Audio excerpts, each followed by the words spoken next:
Buenas a todos. Tengo el gusto hoy de estar conversando con Gala Díaz Langú. Quise decirlo bien porque su apellido es francés, de origen francés. Gala, bienvenida. Gracias. Gala es de Bariloche. Hizo un recorrido muy largo a llegar a ser directora ejecutiva de CIPEC, que es tal vez una de las grandes organizaciones de la sociedad civil, sobre todo una de las grandes en temas de políticas públicas, ¿no? CIPEC quiere decir Centro para la Implementación de Políticas Públicas para la Equidad Y el crecimiento. y el Crecimiento. Larguísimo. Larguísimo, pero CIPEC quedó. Los que no la conocen, es una organización independiente, labura con todos los niveles de gobierno, gobiernos nacionales, gobiernos provinciales, gobiernos locales y de todos los colores políticos. Laburan con gobiernos kirchneristas, del PRO, radical, vecinalista, con todo lo que se te ocurra, inclusive en la región, ¿no? Me estaba contando también de proyectos que han laburado en Brasil o en otros países vecinos. Es una organización que cumple, ¿cuántos años? 25 el año que viene, estamos transitando a los 24. 25 el año que viene, que ya es muchísimo en Argentina, ¿no? Que las organizaciones no duran y que hay tantas cosas. Y con cambios, sobre todo, cambios en la dirección ejecutiva, en el Consejo de Administración. Es una organización fuerte, independientemente de las personas. ¿Vos hace cuánto estás ahí? Muchísimo, 18 años, cumplo ahora en mayo. O sea, hiciste toda tu carrera profesional ahí adentro. ¿Y hace cuánto sos directora ejecutiva? Desde 2001, o sea, cumplo 3 ahora. En mayo. De 2021, perdón. Sí, de 2021. 3 de mayo, perfecto. ¿Y tienen un mandato o ese ya...? 5 años es lo que suele ser, ahora estamos trabajando justamente en dejarlo estipulado también, esa duración del mandato. Sí. Gala es internacionalista por la Universidad Torcuato Di Itela y aparte un magíster en políticas públicas, también un posgrado en integración internacional en Flaxo. Te querría preguntar, para mucha gente que no entiende qué es CIPEC, si puedes explicar una línea qué es CIPEC. Sí. Es complejo entenderlo, primero, pero lo que buscamos es que las políticas públicas funcionen mejor. ¿Qué es una política pública? Ejemplo, lo que diseña cómo funciona el sistema educativo, lo que regula cómo se contratan a las personas en el kiosco de la esquina de casa o lo que regula cómo se hace el comercio internacional y los precios que terminamos pagando. Entonces lo que buscamos básicamente es mejorar la vida de las personas a través de mejores políticas públicas que las tenemos muy estudiadas y creemos que se pueden ir cambiando algunas cosas que tengan un impacto mucho mayor en la vida de las personas y que puedan ayudar a que Argentina sea un país cada vez más próspero, y esa prosperidad siempre la definimos en términos de la calidad de vida que puedan llegar a tener las personas que viven en este país. Pensemos políticas públicas. Decime cuáles son las etapas para pensar una política pública bien. Bueno, hay muchos manuales y creo que ahí el valor agregado también de lo que traemos desde CIPEC es que los conocemos a todos, pero adaptamos a cada situación lo que creemos que es mejor.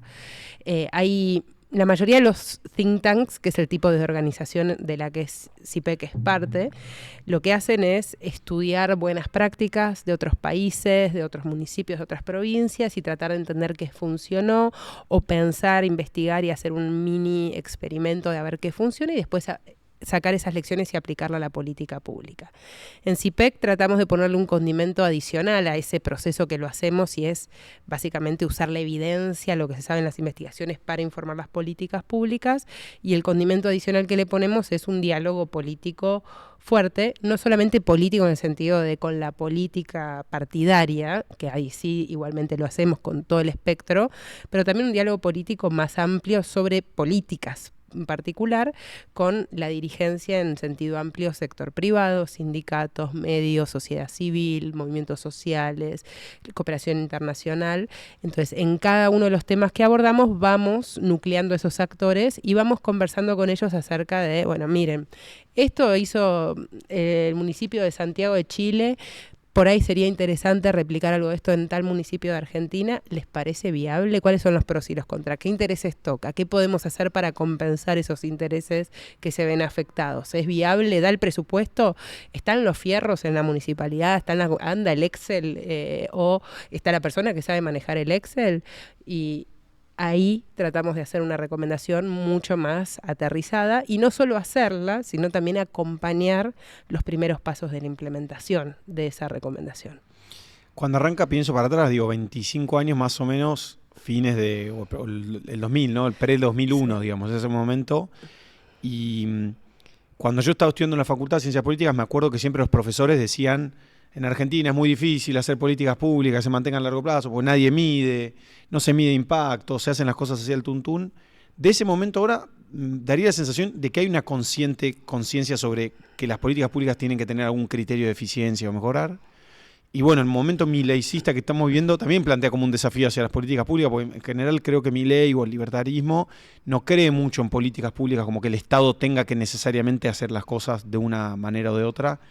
¿Cuál es tu mirada sobre esto? ¿Crees que mejoraron? ¿Cuál crees que son los desafíos para adelante, específicamente acá en Argentina, ¿no?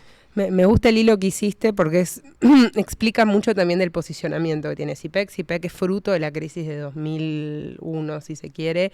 Hacia fines de los 90 ya se veía que en Argentina hacía falta una institución que mida el impacto de las políticas públicas, que pueda hacer recomendaciones y también acompañar técnicamente la implementación. CIPEC desde un momento muy temprano tuvo un foco en esta incidencia, en la implementación concreta, por eso la I de CIPEC.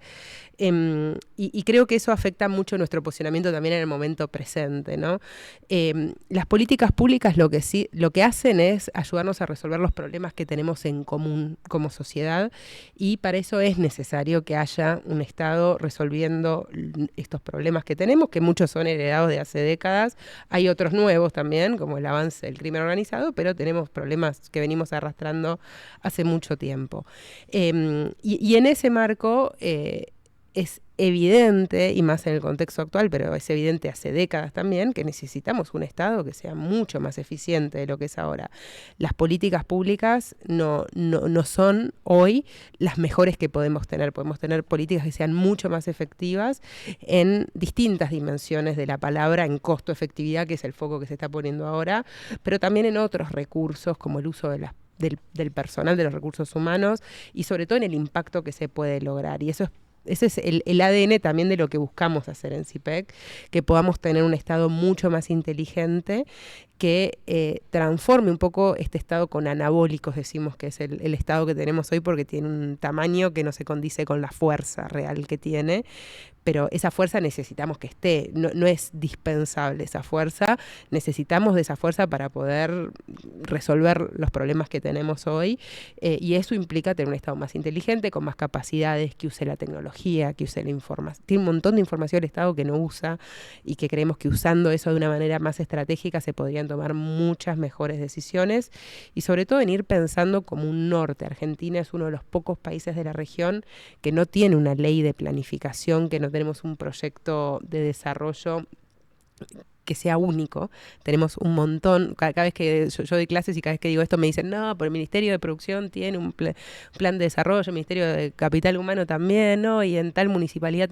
Bueno, cuando hay 500 quiere decir que no hay ninguno, o sea, necesitamos uno que marque un norte de hacia dónde vamos como país y cómo podemos lograr que la enorme riqueza que tiene la Argentina se traduzca efectivamente en mejor calidad de vida, ¿no? Que ese puente no lo estamos pudiendo hacer.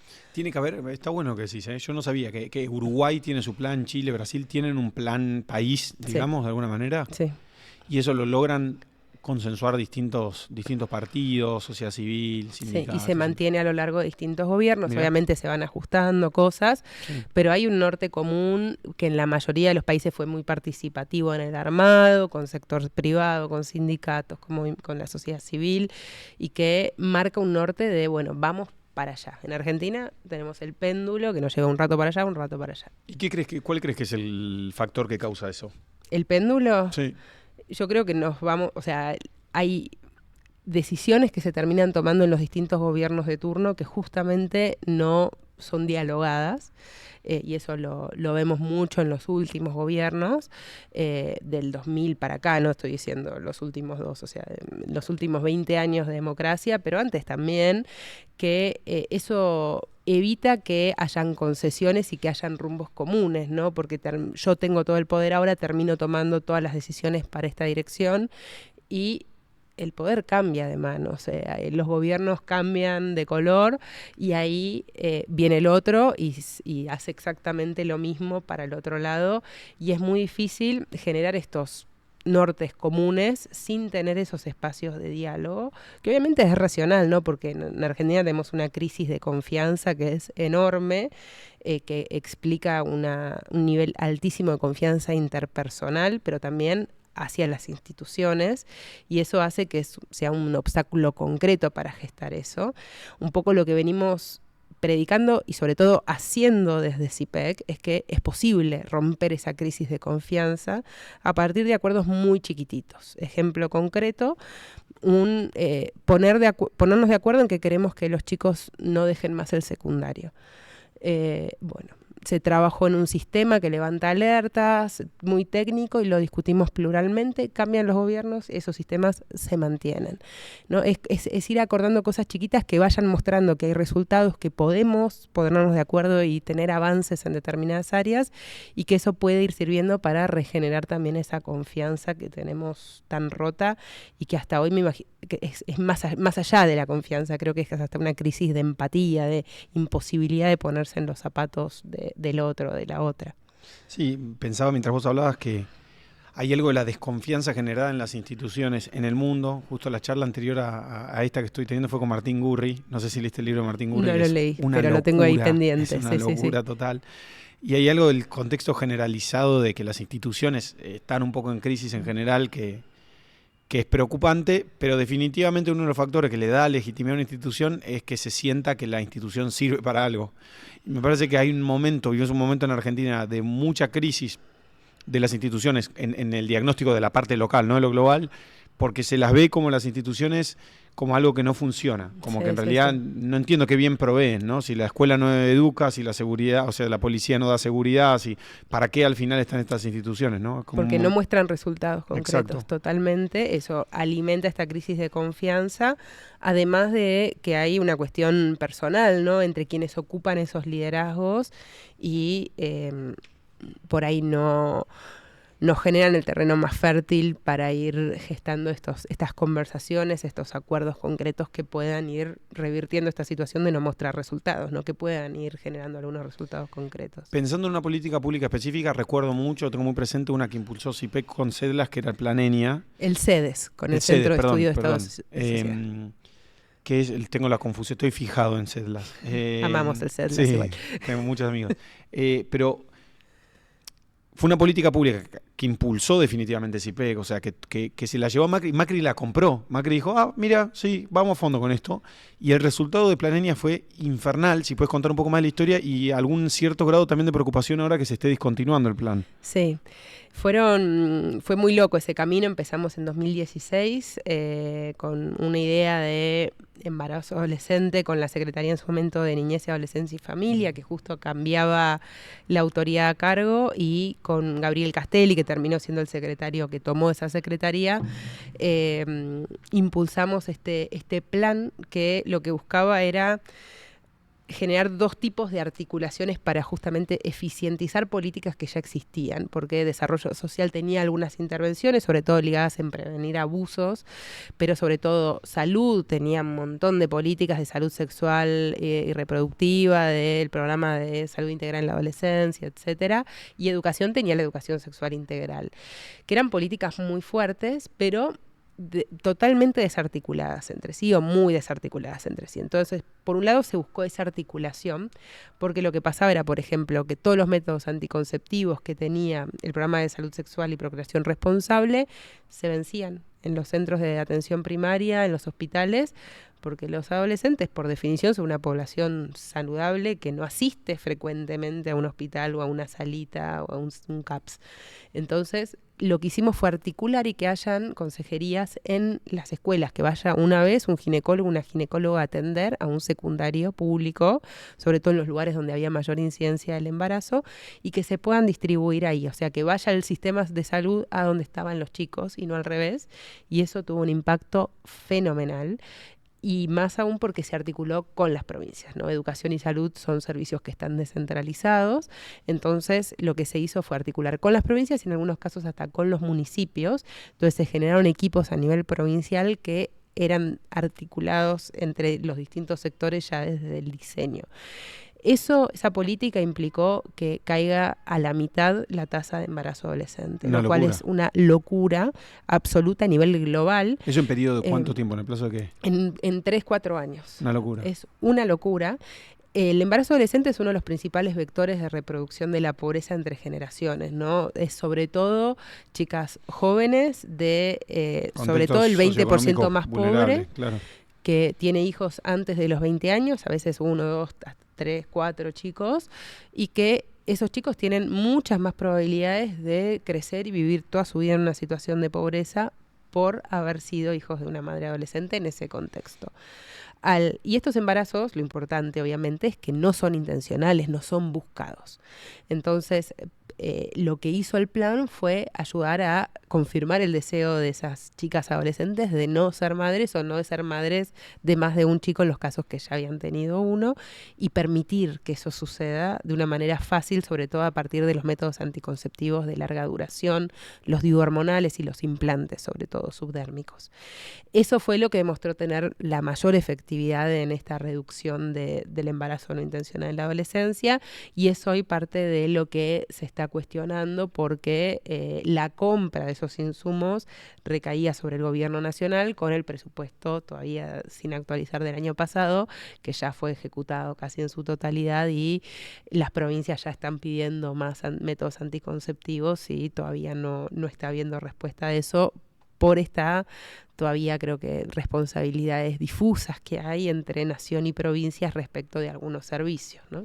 ¿Podríamos esperar, un riesgo podría ser esperar un crecimiento de vuelta en la tasa de natalidad o en caso de embarazo adolescente? Es un riesgo. ¿Es una posibilidad? Es una posibilidad. O no es una pelea que se gana, no es que un día ya está, se termina. O ampliar desigualdades también, ¿no? Porque puede ser que las provincias por ahí que tienen un poquito más de espalda puedan seguir comprando ellas los métodos anticonceptivos, pero las provincias que tienen más dificultades fiscales no lo hagan, y eso sobre todo es en esas provincias donde más se necesita, ¿no? Porque hay una mayor incidencia. Entonces también hay un riesgo de no tener la compra centralizada y un rol importante del gobierno nacional en generar esos pisos de equidad, de que se sigan ampliando las dificultades y las provincias que les va bien, que les vaya mejor, y a las provincias que no les va tan bien, que les vaya peor. Aislándote del sesgo de que sos capa o especialista en temas vinculados a temas sociales, que tienen que ver con infancia y género, entre otras cosas, ¿cuál crees que es el área o el sector hoy en día en Argentina que necesita más subir la calidad de las políticas públicas?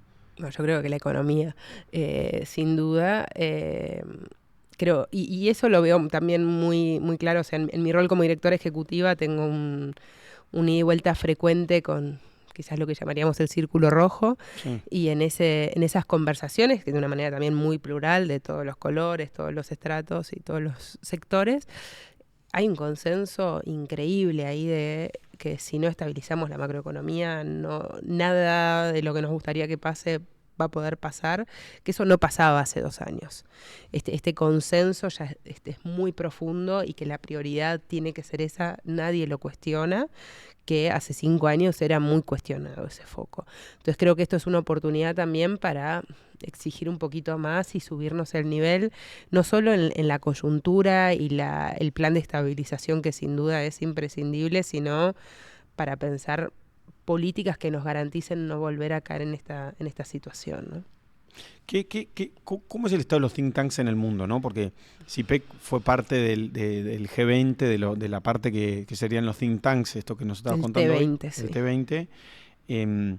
¿Cómo es el estado del arte en el mundo? ¿Cómo funcionan? ¿Nosotros funcionamos parecido a cómo funciona el mundo? ¿Somos de calidad global? ¿Nuestros equipos que piensan políticas públicas son de calidad global? ¿En qué anda el mundo, digamos, para tirar una miradita para afuera? Me encanta porque CIPEC tiene un rol muy lindo a nivel internacional. O sea, tenemos un rol bastante activo, participamos de G20, pero también mucho de Naciones Unidas y otros foros. Somos fundadores de redes de think tanks a nivel global en distintos temas, y sobre todo también de think tanks del sur, para hacer esas voces más escuchadas en los foros internacionales, siempre con un escenario de ida y vuelta de traer a la Argentina qué se está discutiendo en esos lugares que muchas veces es de vanguardia, pero también llevar la experiencia argentina y sobre todo las restricciones que tenemos en países emergentes a esas discusiones que muchas veces se toman solamente teniendo en cuenta las situaciones de países del norte global, sobre todo del occidente. Exacto. También, ¿no? Estados Unidos y Europa.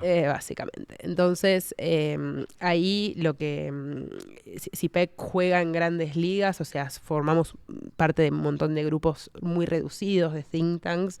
De hecho, por ejemplo, hace 2 semanas tuve un call con Guita Gopinath del FMI, con quien hablamos frecuentemente, y era una reunión pequeña previo a las Spring Meetings del FMI y del Banco Mundial. No, era un call Ah. que ella quería que le demos info como para informar esa discusión que se tenía la semana siguiente, y eran 20 organizaciones de todo el mundo y CIPEC está sentado en esa mesa.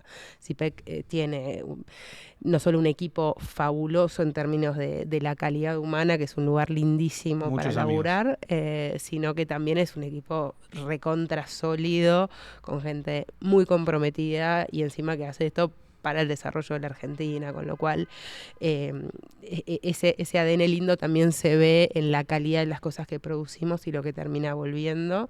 Estuve hace un mes y medio en New York presentando, por ejemplo, uno de nuestros proyectos que hicimos con Santa Fe en Naciones Unidas, y la directora de estadística de Naciones Unidas dijo que fue lo más creativo que vio en los últimos 10 años, con lo cual hay Hermoso. un reconocimiento también muy lindo del laburo cotidiano que hacemos a nivel global.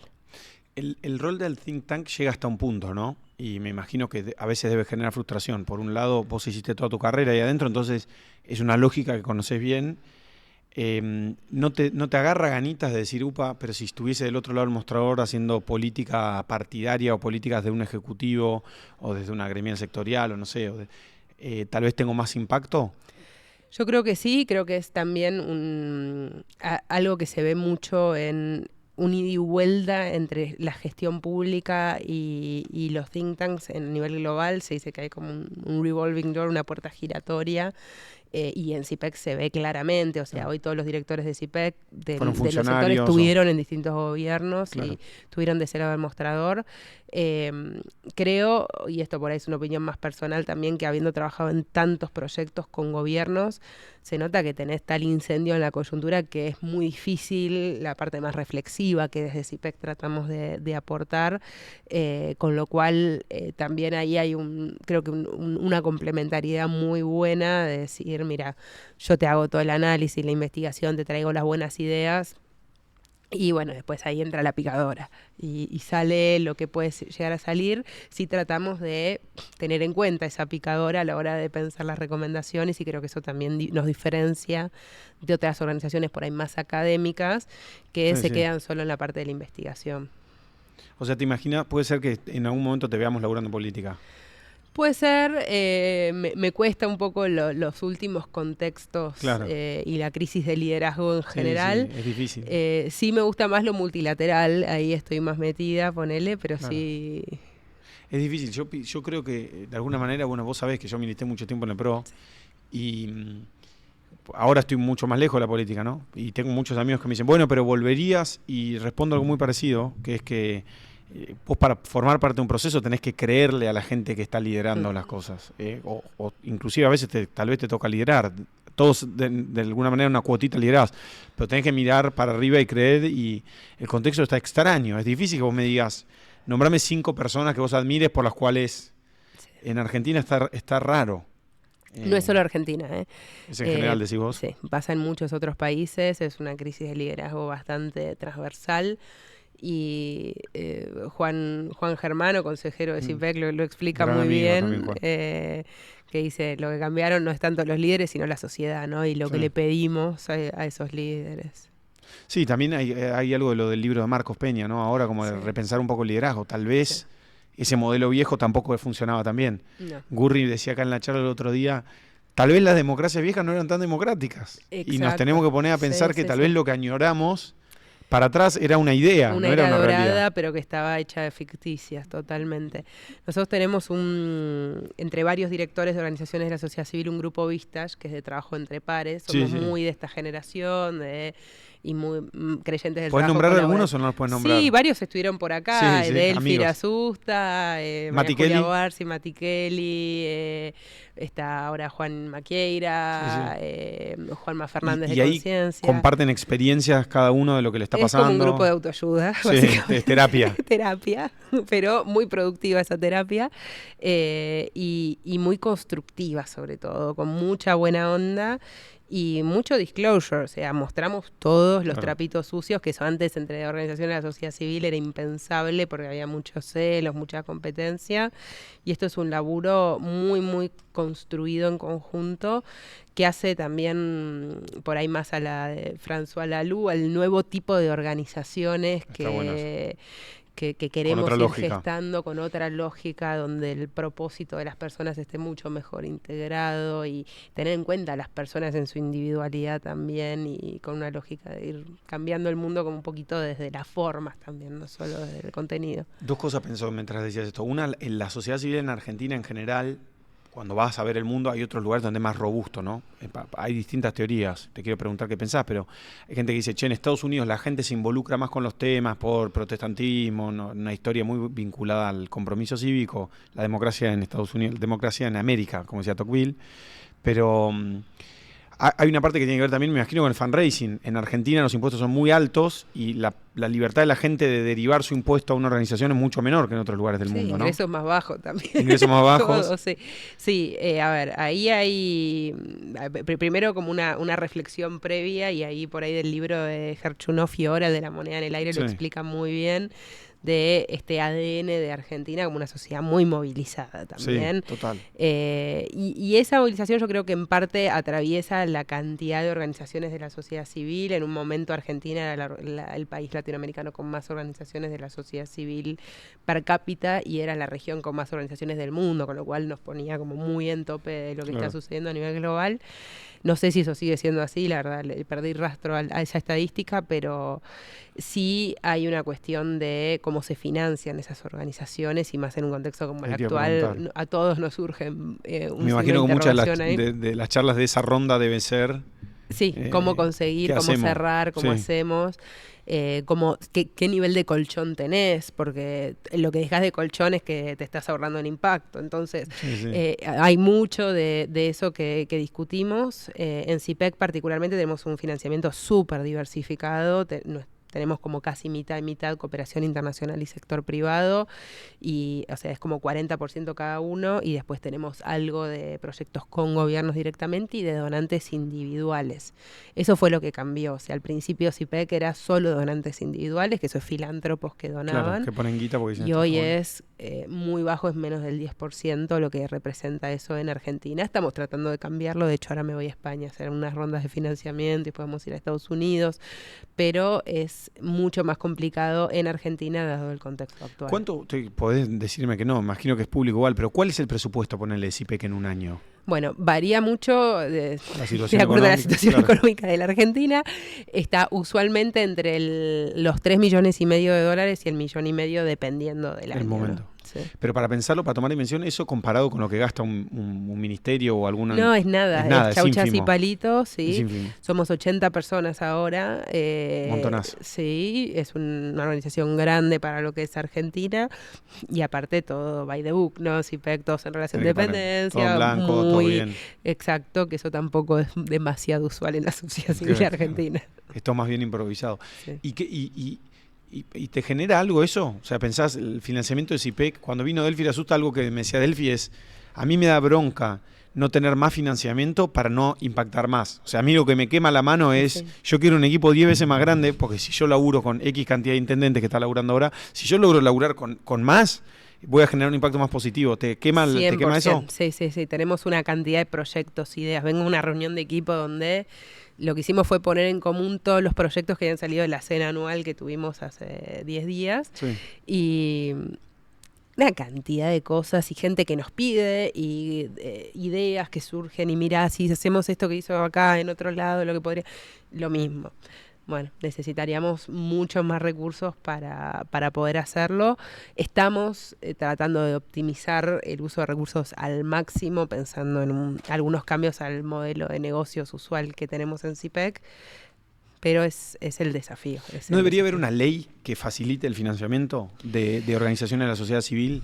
¿No debería ser más fácil? Pienso, yo creo que como la ley de mecenazgo cultural de la Ciudad de Buenos Aires, ¿no? O otras leyes de mecenazgo que se me ocurren, a mí me encantaría que una parte de mis impuestos yo poder elegir donárselo a una fundación que labure un tema que a mí me interesa. Sí. Eso se podía hacer antes con ganancias. Claro. Ahora, como eliminaron todas las exenciones, a nivel individual no se puede. Sí lo pueden seguir haciendo las empresas como fundación podemos emitir ese certificado de exención de ganancias, pero es muy poquito lo que se puede deducir de ahí, con lo cual claramente hay mucho espacio para seguir mejorando, y ahí, por ejemplo, en Estados Unidos tienen muchas más cosas, incluso en Uruguay hay un montón de otros países que ya tienen esto mucho más avanzado. Hay una cosa que me sorprendió, yo me fui becado por la FURP a Estados Unidos y nos llevaron a conocer Texas, ¿no? Texas es un mundo particular, es lo que ves en las películas, pero verlo en persona es muy loco. Y cuando fuimos a la Cámara Provincial, tienen ellos algo que se llama como la Comisión del Atardecer, algo así como Sunset Commission, que es una comisión que lo que hace es analiza todas las leyes que existen y las da de bajas, ¿no? O sea, las leyes que no tengan sentido las da de baja. En general, Texas tiene como un sesgo muy antilegislativo, muy antiestatal. El Congreso funciona un año salteado, un año sí, un año no.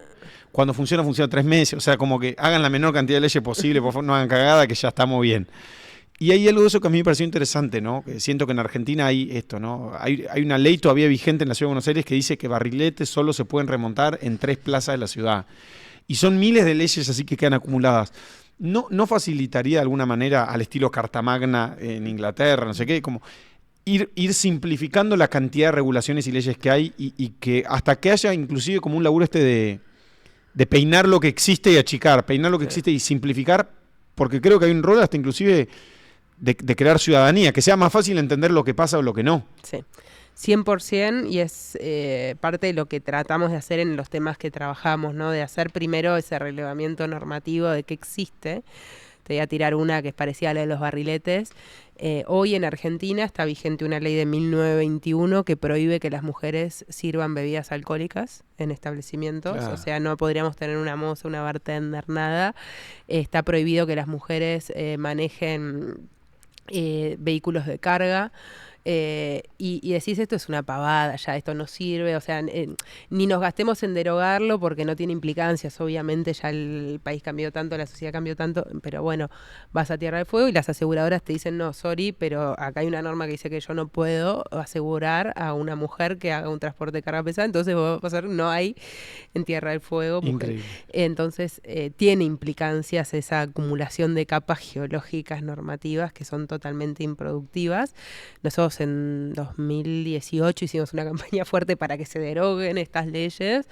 Todavía están ahí muy panchas y seguimos insistiendo. Este es un ejemplo, ¿no? Hay un montón de otras cosas que también buscamos hacer ese peinado y propiciar que haya una actualización, aparte en cosas que no solo nos sirven, sino que obstaculizan. A mí me pasa mucho con el no entiendo, que para mí hay algo, Martín Bomer, que labura en CIPE, que es un tipo que ha intentado laburar mucho el traducir el lenguaje abogadil al lenguaje normal, o sea, al lenguaje de la gente. Y a mí hay algo que siempre me pasa ahora con la propuesta de mi ley de nombramiento del hijo como juez de la Corte Suprema, que es un escándalo para mí, ¿no? Vos tenés tu opinión, yo quiero dar la mía, pero para mí es un escándalo gigante. Y yo cuando hablo con mis amigos me dicen, bueno, pero yo no entiendo. A eso iba con lo que yo te decía de política pública. Cuando en el no entiendo hay alguien que está ocupando ese espacio con su poder y llevando adelante su agenda, sí, ¿no? La jerga y el tecnicismo es parte de imbricar ese poder y resguardarlo ante posibles vaivenes como nada. Y sí, totalmente de acuerdo. Ahí con Martín hicimos el año pasado un proyecto súper lindo en el Ministerio Público Fiscal, que era sobre la simplificación del lenguaje, o sea, lenguaje claro, pero todo el proceso, ¿no? Cómo funciona el proceso, esto era la procuración. Y, por ejemplo, esto eran los casos de violencia doméstica sobre todo, que los imputados antes les llegaba un telegrama en leguleyo, o sea, idioma abogadil totalmente, explicándoles la sentencia. Los tipos no sabían que 500 metros eran 5 cuadras, no sabían qué implicaba eso. Entonces, lo que se cambió ahora es el juez o el secretario se sienta, le muestran el mapa dónde queda la casa, dónde es el lugar donde no se puede acercar, y le explica cuánto dura, qué va a pasar si se acerca, etcétera. Aumentó la tasa de cumplimiento de las sentencias en un 86%, solo por explicarlas. No. ¿Cómo ves que está llevando adelante las políticas públicas Milei? ¿Qué sensación te da desde el punto de vista de la política pública el gobierno de Milei? Bueno, creo que pasó muy poco tiempo primero, ¿no? O sea, aparecen los meses en Argentina parecen años de perro, sí. Pero ¿Viste vamos, esa frase famosa de que la gente dice que en Argentina te vas 20 años, volvés y no y cambió es lo nada, mismo, te vas una semana, volvés y todo y es un cambió? país distinto, tal cual, es Esa muy sensación, así, ¿no? muy así. Y creo que hay algunos juicios injustos también producto del poco tiempo, ¿no? Claro. Es un gobierno nuevo y es un gobierno que no haya tenido experiencia en la gestión alguna, ¿no? O sea, recordemos lo que fueron los primeros meses de Macri, vos lo recordarás más Sí, en sí. carne propia, que fueron bastante caóticos también y venían de tener mucha experiencia de gestión en la ciudad. Este Sí, sí. gobierno tiene cero experiencia de gestión y mucha de la gente que le integra es la primera experiencia de gestión que tienen en su vida, con lo cual no solo como grupo, sino a nivel individual es todo muy novedoso. Y obviamente no van a saber qué es la DGE, cómo se tramita un expediente, qué implicancias tiene. Y creo que ahí hay que tener un poquito de entendimiento y de paciencia y sobre todo ver en qué se puede dar una mano en las cosas Claro. que creemos que se pueden acompañar, que eso es mucho lo que tratamos de hacer desde CIPEC, pero también poniendo un foco en levantar la vara, ¿no? Porque es una responsabilidad gestionar el gobierno nacional y hay cosas que, sobre todo en un contexto tan sensible, y hay por ahí peco mi sesgo, ¿no? En particular desde lo social, pero creo que también en lo institucional, que es necesario poner algunos focos Alarmas, sí. en cosas que no deberían estar pasando, ¿no? Y eso tratamos también de hacerlo. ¿Qué miras para adelante, ya cerrando y pensando un poco en el futuro? ¿Cuáles crees que son los escenarios conflictivos o que puede enfrentar Argentina a corto y a mediano y largo? Bueno, qué buena pregunta. Yo creo que todavía hoy, estamos en fines de abril de 2024, no tenemos mucha certeza de qué va a pasar con la economía. O sea, hay señales muy positivas en términos de cómo fue cayendo mucho más rápido de lo esperado la inflación, Sí. cómo se fue construyendo algún tipo de mejora de reservas en el Banco Central, de mejor superávit, todavía con muchos interrogantes, pero esto puede implicar que la recuperación sea rápida o sea más lenta, eso todavía no lo sabemos y la micro hoy todavía no está andando bien, con lo cual creo que ahí hay un foco latente de conflicto en caso que no vaya por el camino de la B corta, como dice el presidente. Y creo que a nivel quizás más amplio tenemos un riesgo, no sé si lo pondría como conflicto, pero es un riesgo latente enorme para mí, que es, hoy Argentina tiene todo lo que el mundo necesita, todo. Y si no logramos aprovechar este contexto va a ser como la peor oportunidad perdida de la historia del país. O sea, creo que tenemos que poner ahí un foco muy grande en realmente cómo podemos sacar el jugo de esta situación y que sirva realmente para sacar a Argentina de esta sucesión de crisis tras crisis tras crisis que venimos viviendo, que es producto de centrarse en la crisis, ¿no? Porque puede ser también muy contraintuitivo en este contexto que tenés incendios todo el tiempo, decir, bueno, hay que mirar a largo plazo, que es lo que venimos siempre diciendo desde CIPEC, y te dicen, no, pará, tengo que apagar este incendio. Bueno, pero vos tenés ese incendio por no mirar el largo plazo. O sea, necesitamos tener esa estrategia más larga, necesitamos tener esa mirada más larga, porque si no vamos a vivir todo el tiempo en este tipo de incendios, ¿no? Es un poquito contraintuitivo, pero es Buenísimo. lo que tratamos de enfatizar siempre desde CIPEC. Se me cruzó por la cabeza, mientras hablas vos, de los verticales que tiene CIPEC, tal vez puedes explicarlos, ampliar un poquito más cuáles son los temas. Tema seguridad, narco, ponele. ¿Han laburado algo? ¿Hay alguna sensación de qué se puede hacer? A ver, hoy trabajamos en 4 grandes temas, le llamamos avenidas temáticas porque se cruzan entre sí. El primero es estabilidad macroeconómica y sobre todo ligada a las cuentas públicas que sean sostenibles, o sea, la cuestión fiscal tributaria. Trabajamos educación con una mirada de linkear mucho mejor el sistema educativo al mercado, al mundo laboral en general y que sirva de una manera concreta. Inclusión social, creemos que cualquier tipo de desarrollo tiene que ser inclusivo y estamos excluyendo a la mitad de la población y eso no es sostenible, eso no nos lleva a un desarrollo que se mantenga en el tiempo. Y la cuarta gran avenida temática es un Estado con capacidades, ¿no? Claro. Que sea inteligente. O sea, es macro, educación, trabajo e institucional. Sí, inclusión social más que trabajo, o sea, Ok. tiene una implicancia concreta en lo que es linkeo con generación de empleo, pero también es, por ejemplo, cuidados o vivienda, acceso a la salud, etcétera. Y Estado, un Estado fuerte, o sea, y capacidades, o sea, que es el empleo público, digitalización, transformación digital del Estado, etcétera.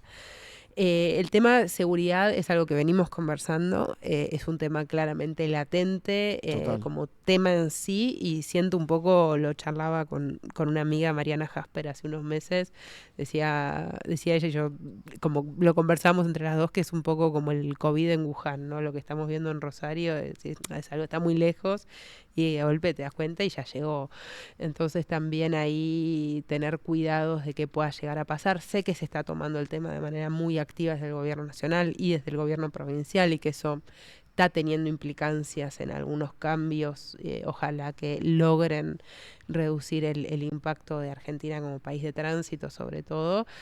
Pero todavía falta mucho por recorrer y mucho que entender y que aprender sobre el tema. Estamos viendo si desde CIPEC nos metemos en ese tema o no, todavía no tenemos nada construido, solo la mirada más desde justicia, ¿no? Pero en esta clave de mejorar los procesos. ¿Hay algo de lo que no hablamos que te gustaría conversar? ¿Algo que te gustaría dejar dicho?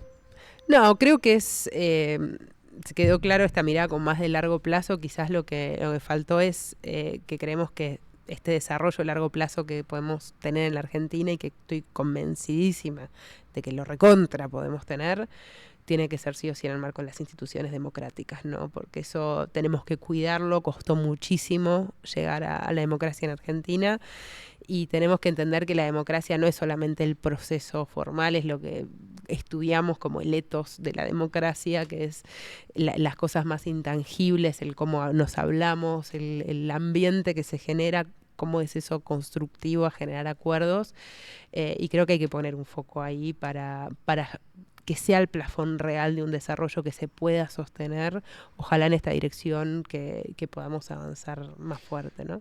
Está muy bueno lo que decís. Creo que para mí el reset, ahora que estamos viviendo en un montón de cosas, para mí está abriendo una ventana a eso. Yo en eso soy bastante optimista. Me encanta escuchar tu optimismo. Sí, porque creo que hay más libertad para hablar de temas y también hay más ganas de escucharse. Contrario a que por momentos parece que la conversación se puso más violenta, por otras cosas para mí hay una ventana buena para esto, para de verdad creer en las instituciones de la democracia, que no es solo lo procedimental que vos decías, ¿no? Totalmente, y ahí yo adhiero, o sea, creo que hay muchas cosas que a veces es frustrante porque sentimos que estamos yendo 15 pasos para atrás en algunas discusiones. Ejemplo esto, que tenga que decir que es importante tener democracia. Sí. Pero eso nos permite entender bien, porque por ahí hay cosas que las repetíamos como mantras o verdades absolutas o cosas intocables, pero que no terminamos de entender realmente por qué, o eso no se conversaba de una manera más abierta. Y yo creo que en discutir ideas tenemos que tirar abajo todo y me parece fantástico y generar eso. O sea, si hicieran consensos genuinos, se construyen así de nuevo, re rápido, o sea, y más sólidos porque vamos a entenderlos todos mucho mejor. Entonces, a mí eso me parece positivo, tener que volver a lo básico en algunas discusiones e ir construyendo desde ahí. Cuidemos las formas en eso. Gracias, Gala. Gracias. Y gracias a todo el mundo, como siempre, likeen, comenten, compartan, que somos un montón.